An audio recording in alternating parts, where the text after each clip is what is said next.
में हम पढ़ाने जा रहे हैं प्रतिशत, है ना। और कोई भी एग्जाम हो, चाहे वो रेलवे का एग्जाम हो, चाहे यूपीपी का एग्जाम हो, चाहे फोर्स विभाग का कोई भी एग्जाम हो, और चाहे किसी भी विभाग का कोई भी एग्जाम हो, उसमें सबसे ज्यादा अगर प्रश्न पूछे जाते हैं तो प्रतिशत से ही पूछे जाते हैं। सबसे ज्यादा प्रतिशत से ही पूछे जाते हैं। सबसे पहले प्रतिशत का मतलब हमें समझना है। प्रतिशत का मतलब समझना है कि प्रतिशत है क्या। प्रतिशत का मतलब देखें, कह रहा है प्रति माने प्रत्येक और शत माने 100 पर। जैसे लिखा है यहीं पर प्रश्न कर दिया गया, 500 का 10% क्या होगा। तो यहाँ पर प्रतिशत का मतलब होता है कि प्रत्येक 100 पर 10 रुपया। जैसे 10% कह रहा है, 10% का अर्थ ही यही है कि प्रत्येक 100 पर सिर्फ कितना रुपया, 10 रुपया। अगर 100 रुपया पर 10 रुपया, तो अगले 100 रुपया पर भी 10 रुपया होगा, अगले 100 पर भी 10 रुपया होगा, फिर अगले 100 की बात करेगा तो भी 10 रुपया होगा, फिर अगले 100 की बात करेगा तो भी 10 रुपया होगा, और फिर अगले 100 की बात करेगा तो भी 10 रुपया होगा। और इस तरह से ये हो गए कितने, 500 रुपया, और 500 रुपया पर हो गए कितने रुपया, 50 रुपया। क्लियर हुआ। माने 500 का जो 10% निकला है वो 50 रुपया निकला है। लेकिन हमको अगर ऐसे निकालना पड़े तो बहुत सारा समय लगेगा भाई। यहाँ पर 500 का 10% ही नहीं हो सकता है, 432 का 45% पूछ लिया जाए, 32% पूछ लिया जाए, दशमलव में भी आंसर होते हैं। तो हमको करना क्या है, इन हर एक वस्तुओं को जो है कि हर एक सवाल को हम इतने लंबे रूल से नहीं लगाएंगे। हर एक सवाल को करेंगे क्या, एक तराजू से तौलने का प्रयास करेंगे। जैसे यहाँ पर अभी हमने लिखा क्या, 500 का 10% क्या होगा। तो हमें करना क्या है, एक तराजू बनाना है। और तराजू बनाना है, तराजू में करते क्या है, जहां पर का लिखा होता है, जहां पर से लिखा होता है, वह सदैव कितने परसेंट के बराबर होता है, 100% के बराबर होता है। तो का यहाँ पर लिखा है 500 का, तो 500 लिखो, और का माने यह 100% के बराबर है, तो इसके सामने 100% रखो। देखो तराजू का सीधे एक नियम है कि एक तरफ प्रतिशत रहेगा तो एक तरफ संख्या या रुपया रहेगा। अब करना क्या है, सदैव प्रतिशत के नीचे प्रतिशत रखोगे तो संख्या के नीचे संख्या होगी, अगर संख्या के नीचे संख्या रखोगे तो प्रतिशत के नीचे प्रतिशत होगा। अब प्रश्न क्या कह रहा है कि 10% बताओ, तो 10% को हमें यहाँ पर नहीं रखना है, प्रतिशत के नीचे रखना है, और प्रतिशत के नीचे रखते हैं 10। अब देखो सवाल कहता है, देखो यहाँ पर सामने वाली संख्या को काटेगी, यह वाली संख्या इसको, यह वाली इसको काट सकती है, यह वाली इसको काटेगी और यह वाली इसको काटेगी। माने सब सामने वाली संख्या एक दूसरे को काट सकती है। यह संख्या इसको नहीं काट पाएगी और यह संख्या इसको नहीं काट पाएगी, और जब ऐसा करते हैं तो गुणा होता है। कहने का मतलब है अभी जो तुमने 50 निकाला वो कैसे, 0 के सामने डबल 0 है, काट दिए, और त्रियक में गुणा होता है तो 10 का गुणा 5 से होगा तो 50 होगा। बस यही रुपया है। बात क्लियर हुई। इस पर फिर 2-3 प्रश्न करते हैं। जैसे हमने कहा 800 रुपया का 15% बताओ, का 15% बताओ। तो हमको करना क्या है, देखो 800 रुपया का 15%, 800 रुपया का लिखा है, का मतलब होता है कितना परसेंट, का माने 100%, तो यह 100% के बराबर है। अब 15% निकालना है, 15% निकालना है तो कहाँ पर रखेंगे, यहाँ की यहाँ, है ना, प्रतिशत के नीचे रखेंगे 15, तो डबल 0 से डबल 0 कटे तो त्रियक में गुणा होगा तो 15 × 120, 15 × 96 होता है, 15 × 120, माने यह 120 इसका जवाब रहा। लेकिन अगर यहीं पर कह दिया जाए, प्रश्न यहीं पर कह दिया जाए कि 800 रुपए का 23% क्या होगा, तो फिर वही पॉइंट करना है, फिर वही करना है। 800 लिखा है, का माने 100%, है ना। कह रहा है 23% निकालो, प्रतिशत के नीचे 23 रखेंगे, सामने वाली संख्या को काटती है, त्रियक में जैसे ही गुणा करेंगे भाई, 8 का 23 से गुणा होगा तो 8 × 24 के 4 हो जाएगा, हासिल 2 हो गया, 8 दूनी 16, 16 में 2 हासिल जुड़ा तो 16 2 18 हो जाएगा, 184। अब यहाँ पर ध्यान देना, अगर हम देखें कि यह 15% निकाले 120, 23% निकाले 184। अगर देखा जाए तो इन दोनों का अंतर कितने का है, तो देखो 4 से 0 घटाएंगे 4 रुपया, 8 से 2 घटाएंगे तो 6 रुपया, और 1 से 1 घटाएंगे कुछ नहीं। अब यहाँ पर प्रश्न क्या करते हैं, प्रश्न ये है कि एक दूसरा प्रश्न बन रहा है, 800 रुपया के 23% और 15% का अंतर 64 रुपया या अंतर क्या है, ये भी कर देते हैं। यह कह देता है कोई संख्या का 23% और 15% का अंतर 64 रुपया है, तो वह संख्या बताओ। कभी इन दोनों के सहारे यह पूछा जा सकता है, कभी ये तीनों चीजें दी जाती हैं, ये पूछा जा सकता है। तो हम एक्स के जरिए अगर सवाल को हल करते हैं तो सवाल बड़ा बनता है। हम सीधे क्या करते हैं, एक तराजू लेते हैं। अब देखो, अगर कह रहा है 800 रुपए के 23% और 15% का अंतर बताओ, तो तुम्हें पहले 15% फिर 23% निकाल करके घटाने की जरूरत नहीं है। हम करते क्या है, 800 रुपया लिखते हैं और 800 रुपए के का की के से सा सी, इसका अर्थ होता है कि वह संख्या सदैव 100% होती है। तो यह संख्या सदैव 100% है तो 100 लिख देते हैं। अब कह रहा है 23% और 15% का अंतर बताओ। 23% क्या हुआ, 23% और 15% का अंतर कह रहा है। अगर अंतर कह रहा है तो सीधे भाई परसेंटेज का अंतर है तो परसेंटेज रखेंगे। भाई 23 और 8 का और 15 का अंतर पूछ रहा है तो इनका अंतर रख देते हैं, और 00 से 00 काट देते हैं, त्रियक में गुणा करते हैं, 8 है 64 हो जाएगा। यहीं पर इन दोनों का योग भी पूछा जा सकता है कि 800 के 23% और 15% का योग बताओ। अब करोगे क्या, 15% निकालोगे, 23% निकालोगे, जो भी आएगा उनको जोड़ोगे। जोड़ने घटाने की जरूरत नहीं है, योग पूछ रहा है, सीधे योग रख दो। 23 और 15 का योग कितना होगा, 38 होगा, और 38 हुआ। 0 से 0 कटे पड़े हैं, है ना, और त्रियक में गुणा हो गया 38 का 8 से, तो 8 गए 64 के 4 हासिल 6 हो गया। 8 3 24, 24 में 6 हासिल जुड़ा तो 30 हो गया। देखो जोड़ करके 4 और 0 जुड़ेगा तो 4 होगा, 8 और 2 जुड़ेगा तो 10 होगा, 10 का 0 हासिल 1 हो जाएगा, हासिल जुड़ेगा 2, 2 1 करके 3। इधर से इधर वाले पॉइंट तो निकालना हम जान गए। अब हम करते क्या है, सवाल कहता है कि किसी संख्या के 23% और 15% का अंतर 64 रुपया है, तो वह संख्या बताओ, या उस संख्या का 10% बताओ, या उस संख्या का 20% बताओ। तो करना क्या है, तुम्हें सिर्फ करना क्या है, एक तराजू बनाना है। और तराजू बना करके देखते हैं, यहाँ पर कह रहा है ये जो 64 है, 64 को तराजू पर रखें, 64 को पढ़ो क्या है। 64 अगर इन परसेंटेज का योग है तो इसके सामने इन दोनों को जोड़ के रखेंगे। बात समझ में? अगर ये 64 इन दोनों का अंतर है तो इसके सामने इन दोनों को घटा के रखेंगे।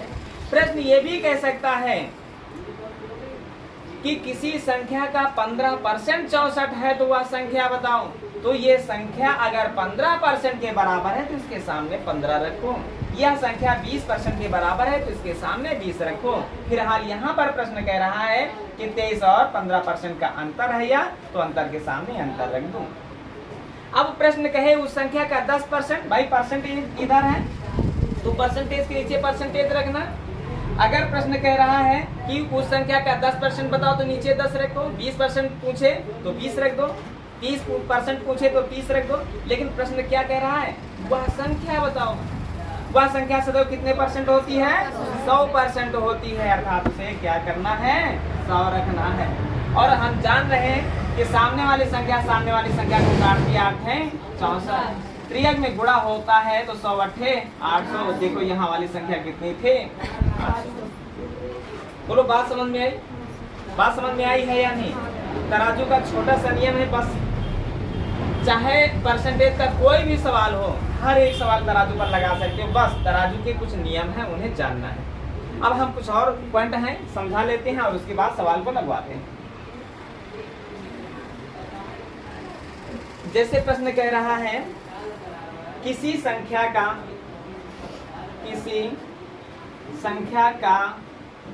11% 132 है, तो उस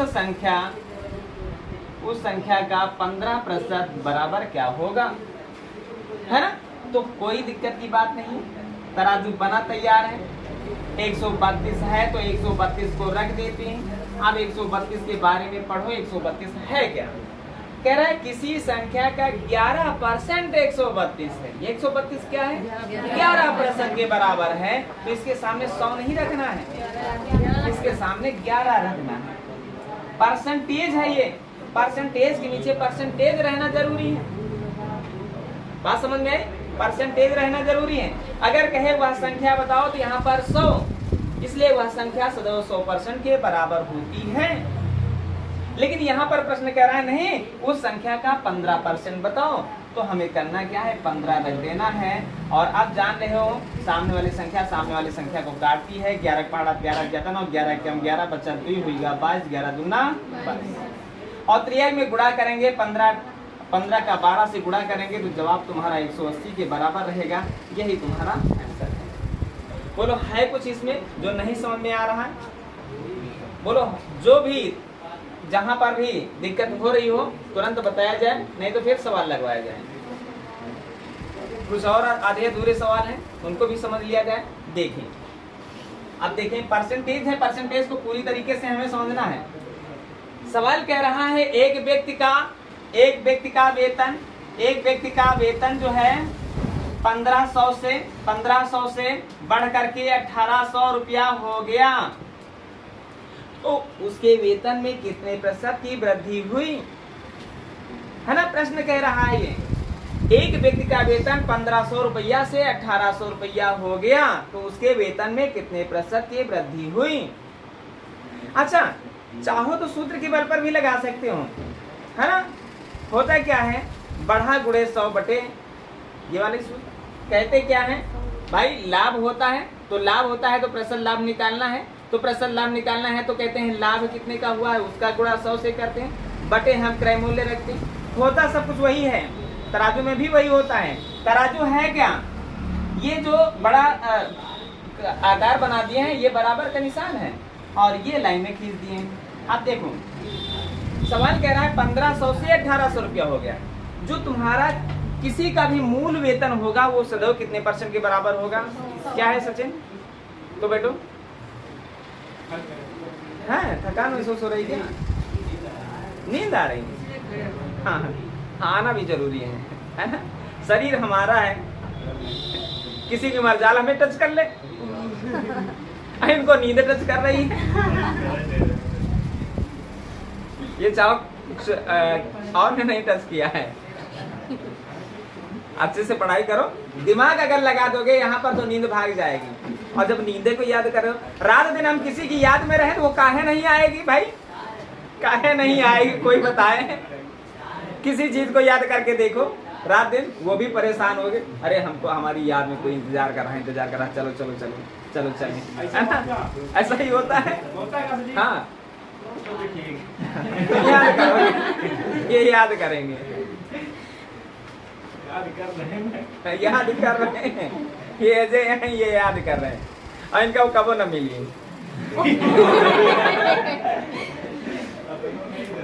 नहीं, तुम याद कर रहे हो, जितने मन से याद कर रहे हो वैसे ज्यादा मन से कोई और याद कर रहा तो कैसे मिल जाएगी, है ना। मन लगा के याद करो, सौरभ पूरी बातें समझा तो है ना, और सौरभ तुमसे ज्यादा वो याद करत हुआ है। चले यहाँ पर प्रश्न को हल करें। जो पुरानी वाली वस्तु होती है, जो मूल वस्तु होती है, वो सदैव 100% के बराबर होती है। 1500 से 1800 जब हुआ तो ये 1500 रुपया पहले का वेतन है, और पहले का वेतन सदैव 100% के बराबर होता है। यदि 1500 से, ये कभी नहीं सोचना कि छोटी वाली संख्या सदैव 100% के बराबर होती है, ऐसा कभी नहीं सीखना।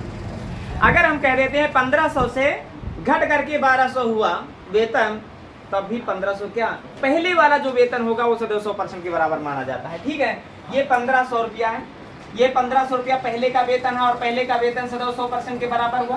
कह रहा है कितना बढ़ा, कितना % की वृद्धि हुई, तो भाई वृद्धि परसेंटेज पूछ रहा है ना, तो वृद्धि परसेंटेज जानने के लिए वृद्धि को जानना जरूरी है। 1500 रुपया से 1800 रुपया हुआ तो बढ़ा तो कितना बढ़ा, देख रहे हैं 300 रुपया बढ़ा। तो ये रुपया है ना, रुपया है तो रुपया के नीचे रुपया रखेंगे और रुपया के नीचे रुपया रखेंगे तो परसेंटेज के नीचे परसेंटेज होगा। यहाँ पर क्या है आप देखें, यहाँ पर कट पे क्या है भाई, चाहे तो इन जीरो से ये जीरो काट देते हैं, चाहे तो इन जीरो से ये जीरो भी काट सकते थे। हमने कहा सामने वाली संख्या को काटती है, ऊपर और नीचे वाली संख्या ये आपस में कटती है। अब देखो 15 से काटेंगे, 15 का पहाड़ा 30 से ज्यादा, 15 दूना 30, जीरो बरकरार बचा है। जवाब रहा कितने के बराबर है ना, उसके वेतन में कितने % की वृद्धि हुई है ना, क्लियर हुआ ना। अच्छा अब यहीं पर बात और देखते हैं, कहता है कि एक पेड़ है और उस पेड़ पर जो है कि 500 पक्षी बैठे और उनमें से 100 पक्षी उड़ जाते हैं, 100 पक्षी उड़ जाते हैं। तो यहाँ पर प्रश्न क्या होता है, कितने % पक्षी बचे हैं। और दूसरा प्रश्न है कितने % पक्षी उड़े हैं। दो प्रकार के प्रश्न होते हैं। तो हमें करना कुछ नहीं है, सीधे यही तराजू बनाना है। जितने भी पक्षी उस पेड़ पर हैं वे सदैव कितने % के बराबर होंगे, सदैव 100% के बराबर होंगे। तो उन्हें हम 500 पक्षियों को 100% के बराबर मान लेते हैं। अगर कह रहा है कि कितने % पक्षी बचे हैं तो बचे वाले को जानने के लिए क्या करते हैं भाई, बचे वाले को जानने के लिए हम देखें कि कितने बचे हैं। 500 पक्षियों में 100 पक्षी उड़े तो 400 पक्षी बचे। अरे 400 पक्षी बचे हैं ना, ये 400 कहाँ रखेंगे, इधर या इधर। तो हम पक्षी की संख्या पक्षियों के नीचे ही रखेंगे, अर्थात 400। अब देखो डबल जीरो से डबल जीरो कटा तो 55 है, 40 जीरो का जीरो। अच्छा देखो 100% अगर पक्षी होते हैं उनमें से 80% बचे हैं तो ये समझ गए होंगे कि 20% उड़े है ना, ऐसे भी समझ लेते हैं। और नहीं तो डायरेक्ट आंसर निकालना है तो देखो क्या करते हैं, 500 पक्षी हैं और 500 पक्षी 100% के बराबर है। उड़े वाले का परसेंट पूछ रहा है तो उड़े वालों की संख्या रख देते हैं, 100 उड़े हैं। और ये देखो चाहे इन जीरो से ये जीरो काट देते हैं, कोई दिक्कत नहीं, डबल जीरो काटे, सामने वाली संख्या काटती है। 5 में 10, जीरो का जीरो है। देखो भाई 80% शेष है तो 20% बचे हैं, कुल मिला के 100% होते हैं। सारे सवाल हो जाएंगे, अगर हो जाए तो फिर सवाल लगवाया जाए। बोलो चलो सवाल लगाते हैं। चले देखें प्रश्न क्या कहता है। प्रश्न कह रहा है एक संख्या 10% घटाने पर, कह रहा है एक संख्या 10% माइनस करने पर 30 रह जाती है, 30 रह जाती है, यही तो प्रश्न कह रहा है ना, 30 रह जाती है। उस संख्या को 40 बनाना है, उस संख्या को 40 बनाना है तो वह संख्या कितने % घटाया या बढ़ाया जाए। सीधे तराजू लगाते हैं। देखो 30 कब रह जाती है, 30 कब रह जाती है, जब 10% घटाया जाता है। अब तुम सोचो कि संख्या 100% होती है और 100% में अगर भाई रह जाती है की बात कर रहे हैं, और 100% में अगर 10% घटा ही दिए हो, 10% अगर घटा ही दिए तो बोलो कितना % रह गई। तो रह जाती के सामने रह जाती रखोगे ना, तो यहाँ पर कह रहा है 30% रह जाती है, यहाँ पर तुम कह रहे हो 90% रह जाती है। परसेंट के नीचे परसेंट होगा, संख्या के नीचे संख्या होगी। बात क्लियर हुई।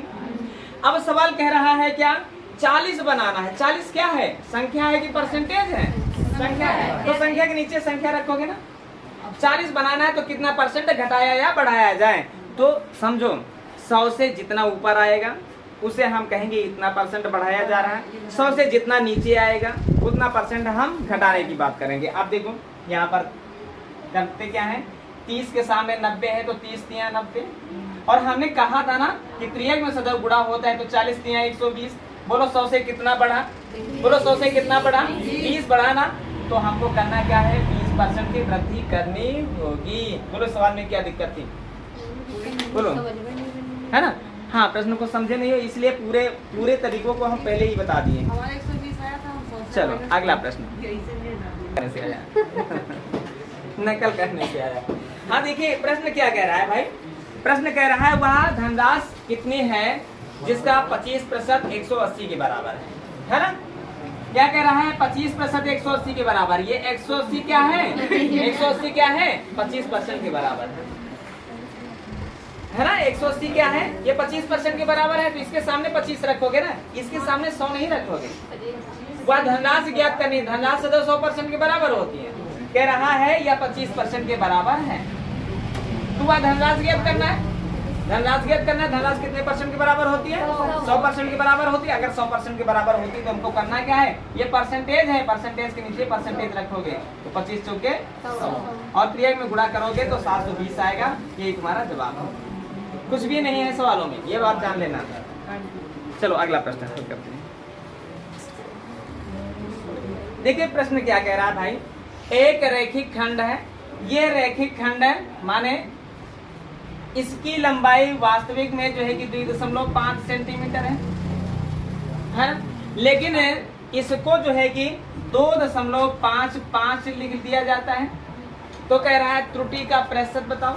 तो करना कुछ नहीं है, दशमलव से घबराहट होती है ना तुम्हें, तो 2 अंकों बाद दशमलव है तो 0 बढ़ा दो, 2 अंकों बाद दशमलव यहाँ पर भी हो जाए, अर्थात कि दशमलव को दशमलव से हटा दो, कोई दिक्कत की बात नहीं। देखो देखो सवाल पर ध्यान दो, सही वाला ये वाला है, सही लंबाई ये है, लेकिन इसको यह मान लिया गया तो गलती है। लेकिन सही वाली लंबाई ये है ना, 250 सेंटीमीटर सही वाली लंबाई बनी ना, तो जो सही वाली लंबाई जो होती है वो सदैव कितने परसेंट के बराबर होती है, 100% के बराबर होती है, ये 100% के बराबर होती है। और कह रहा है 250 को 255 मान लिया गया तो गलती हुई, गलती हुई तो कितने सेंटीमीटर की हुई, 5 सेंटीमीटर की हुई। तो 5 सेंटीमीटर है ना, तो सेंटीमीटर के नीचे सेंटीमीटर रखो, जवाब तुम्हारे सामने होगा। बात क्लियर हुई ना। अच्छा देखो 0 के सामने 0 है, काट दिए, 5 के ऊपर 25 है, काट दिए, 55 25 और 5 के सामने 10 है, भाई सामने वाली संख्या भी सामने वाली संख्या को काट दिए ना, तो 5 दूनी 10। कहने का मतलब है जो इस रैखिक खंड को मापने में गलती की गई है वह कितने परसेंट के बराबर है। हाँ कुछ लोग ऐसे लगा रहे थे, कुछ लोग ऐसे लगा रहे थे कि 2.5 माने ऐसे कर दिए, 250 को 100% के बराबर रख दिए। अब 255 को कितने परसेंट के बराबर, सवाल ये कह रहा है, तो कोई दिक्कत की बात नहीं है। त्रुटि जानना है, त्रुटि का मतलब 100 से कितना घटा कितना बढ़ा, है ना, 100 से कितना घटा कितना बढ़ा। अगर ऐसे पूरी संख्याएं रख रहे हो तो कोई दिक्कत की बात नहीं है। देखो 0 से 0 को काट दिए, 5 से काट दो, 5 से काट दोगे कितना हो जाएगा, 50 25, 5 से काट दोगे 5 दूनी 10, 5 से इसको काट दोगे 50 25 और 5 1 5, 3 में गुणा ही होगा, 3 में गुणा ही होगा। 51 का 2 से गुणा करोगे तो 102 होगा। अगर 102 होगा तो देखो होना चाहिए 100%, हो रहा है 102%। कहने का मतलब 2% की बढ़ोतरी हो गई। और चाहे बढ़ोतरी हो चाहे कमी हो, इसी को त्रुटि कहते हैं, इसी को गलती कहते हैं, है ना। अगला प्रश्न देखो, सवाल कह रहा है कि किसी संख्या को 22 सही 1/2% की वृद्धि करने पर 98 हो जाती है, तो वह संख्या कौन सी है। यही तो कह रहा है, 22 सही 1/2 का मतलब 22 तो 22 है, 1/2 माने यहाँ था, माने 22 सही 1/2 का मतलब 22.5। इतनी सी बात समझोगे नहीं भाई, 22 सही 1/2 का मतलब है भाई ये 22 तो 22 है ना, 22 तो 22 लिख दिए, दशमलव लगाते हैं, 0 बढ़ाते हैं, 2 पंची 22.5 की बात कर रहा है, 22.5% की बात कर रहा है, इतनी वृद्धि की गई। कोई संख्या होती कितने परसेंट के बराबर है, 100% के बराबर है, और 100% के बराबर है अगर वृद्धि की गई है 22.5% की, तो होगी कितनी, ये 122.5% होगी कि नहीं होगी। सवाल पर ध्यान देना, तराजू बना, ये 98 क्या है, जब 22.5% बढ़ाया गया है तब की बात कर रहा है।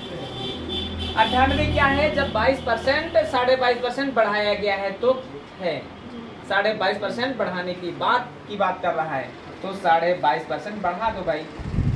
अगर 10% बढ़ाने की बात कर रहा है तो 100 में 10 जोड़ के रखना, 20% बढ़ाने की बात कर रहा है तो 100 में 20 जोड़ के रखना, 10% घटाने की बात कर रहा है तो 100 में 10 घटा के रखना, 20% घटाने की बात कर रहा है तो 100 में 20 घटा के रखना। यहाँ पर 22.5% बढ़ाने की बात कर रहा है तो 100 में 22.5 बढ़ा के रखना।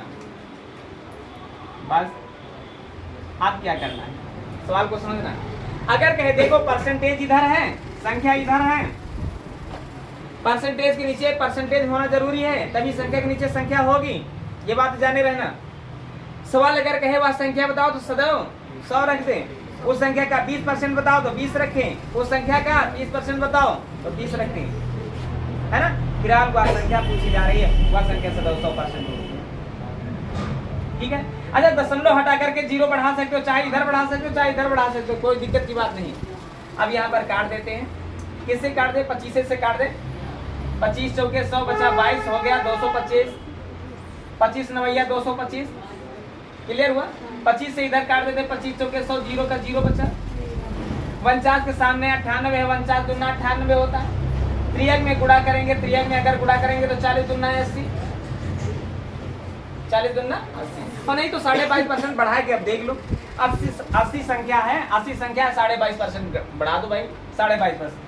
देखो 80 संख्या है, 22.5% बढ़ाने पर 98 होती है, 22.5 माने 22.5 ऐसे लिखा है, परसेंट माने बटा 100 होता है। दशमलव हटाओगे तो बढ़ाओगे, 25 नवैया 225 होता है, और 25 चौके 100, 0 का 0, 40 से काटोगे 40 दूनी 80, तो 9 दूनी 18, 80 में 18 जोड़ने की बात कर रहा है, 80 में 18 अगर जोड़ रहे हैं तो देखो 98 के बराबर हो रहा है।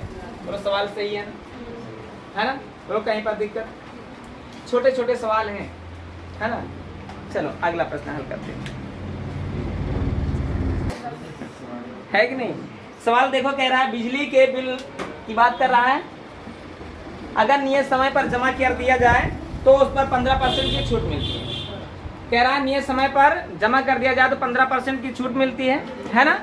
और एक व्यक्ति है वह नियत समय पर ही बिजली का बिल जमा करता है तो उसको 54 रुपए की छूट मिल रही है। तो बताओ उस बिजली का बिल कितना था, यही तो बात प्रश्न किया गया है। तो देखो तराजू बनाते हैं, 54 रुपया की छूट मिली है जब उसने नियत समय से बिजली के बिल को जमा किया है, ये रुपया है। और सवाल कह रहा है कि छूट मिलती है कितने परसेंट के बराबर, 15% के बराबर। तो छूट के बराबर होगा ना, छूट के बराबर होगा ना। हाँ बोलो क्या, 85 क्यों नहीं रखा जाएगा, छूट के बराबर है ना, 85 क्यों रखेंगे भाई, 15% है ना। सवाल ने कहा कि एक व्यक्ति को 15% की छूट दिया जाता है। एक दुकान गए और वहां पर 2 लोग मौजूद हैं। एक कह रहा है कि ये वस्तु खरीदोगे तो हम 85 रुपया की छूट कर देंगे, दूसरा वहीं पर बोल उठा हम 15% की छूट दे देंगे। तो छूट के बराबर हो गई ना। तो 15 के सामने 85 आ गया ना, 85 15 के बराबर हो गया ना, तो है ना। और 54 की बात हो रही है, 54 15 के बराबर हो गया ना, 54 15 के बराबर हो गया, 54 85 के बराबर तो नहीं रह गया ना। अगर हाँ यहाँ पर कहता कि एक व्यक्ति नियत समय पर बिजली का बिल जमा करता है और उसको 54 रुपया देना पड़ रहा है, तो ये बात जान लो 100% बिजली का बिल होता है और इसमें 15% की छूट है। अगर 15% की छूट है तो इसका मतलब उसे देना पड़ रहा है कितना, 85। कितना रुपया देना पड़ रहा है उसके सामने 85 को रखेंगे, कितनी छूट मिल रही है उसके सामने 15 को रखेंगे। ये बात समझ में आई कि नहीं आई, है ना। अब कह रहा है बिजली का बिल कितना है, माने 100% है ना। 5 से इसको काट देते हैं, 5 से 15, 5 से काटोगे 5 में 10, 0 का 0, और 3 से काटोगे 3 एक काम 3 बचा 2, 24 हो गया, 3 बटे 24। त्रियक में गुणा ही होगा, त्रियक में गुणा होगा, 0 का 0, 18 दूना 3, जवाब रहा 360 के बराबर। ये आज सरल प्रश्न थे, लेकिन कल ऐसे सवाल नहीं होंगे, है ना। हाँ 85 गलत है।